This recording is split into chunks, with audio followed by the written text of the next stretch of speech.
আসসালামু আলাইকুম। সবাই কেমন আছেন? আশা করি আল্লাহর রহমতে সবাই ভালো আছেন। আজকে আমি সবার জন্য নিয়ে এসেছি চটপটি রান্নার রেসিপি। চটপটি রান্না করার জন্য আমি এখানে চটপটির ডালগুলো কয়েক ঘন্টা ভিজিয়ে রেখেছিলাম এবং প্রেশার কুকারে দিয়ে আমি এটা সিদ্ধ করে নিয়েছি এবং উপর থেকে খোসাগুলো ছাড়িয়ে নিয়েছি।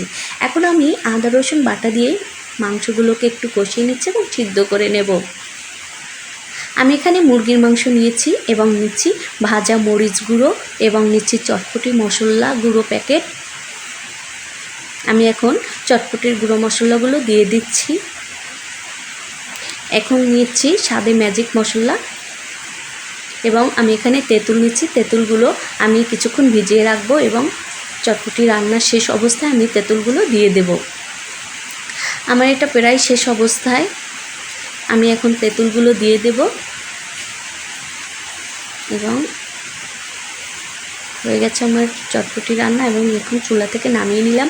এখন আমি ফুচকাগুলো ভেজে নিচ্ছি।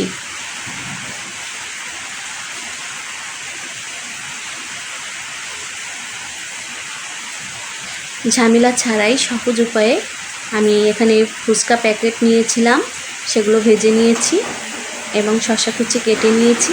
হয়ে গেছে আমার চটপটি। আল্লাহ হাফেজ সবাইকে।